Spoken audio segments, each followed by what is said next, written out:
এই মুহূৰ্তত জনাইছো এটা গুৰুত্বপূৰ্ণ খবৰ কিয়নো অসম মন্ত্ৰীসভাত ব্যাপক সালসলনি নতুনকৈ 4গৰাকী মন্ত্ৰীক গুৰুত্বপূৰ্ণ বিভাগৰ দায়িত্ব অৰ্পণ কৰিছে আৰু ৰাজ্যৰ নতুন স্বাস্থ্য মন্ত্ৰী অশোক সিংহল নতুন পৰিবহণ মন্ত্ৰী Jogen Mohan Jayanta Malla বৰুৱালৈ housing and urban affairs বিভাগ নন্দিতা গাৰ্লছলৈ ক্ৰীড়া বিভাগ শক্তি মন্ত্ৰীৰ দায়িত্বত প্ৰশান্ত ফুকনক কৌশিক ৰয় খাদ্য আৰু সামৰিক যোগান বিভাগ ৰঞ্জিত কুমাৰ দাসক পৰ্যটন বিভাগৰ দায়িত্ব অৰ্পণ কৰিছে আৰু আবকাৰী বিভাগৰ দায়িত্ব অতুল বৰালৈ পুনৰবাৰ জনাইছো এই মুহূৰ্তত এটা গুৰুত্বপূৰ্ণ খবৰ কিয়নো অসম মন্ত্ৰীসভাত ব্যাপক সালসলনি ঘটা দেখিবলৈ পোৱা গৈছে আৰু নতুনকৈ 4জন মন্ত্ৰীক গুৰুত্বপূৰ্ণ বিভাগৰ দায়িত্ব দিছে অৰ্থাৎ দায়িত্ব অৰ্পণ কৰিছে ৰাজ্যৰ নতুন স্বাস্থ্য মন্ত্ৰী অশোক সিংহল নতুন পৰিবহণ মন্ত্ৰী Jogen Mohan Jayanta Malla বৰুৱালৈ housing and urban affairs বিভাগ আৰু নন্দিতা গাৰ্লছলৈ ক্ৰীড়া বিভাগ শক্তি মন্ত্ৰীৰ দায়িত্বত প্ৰশান্ত ফুকনক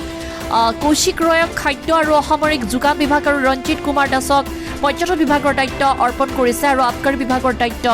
অতুল বৰালৈ অৰ্পণ কৰিছে।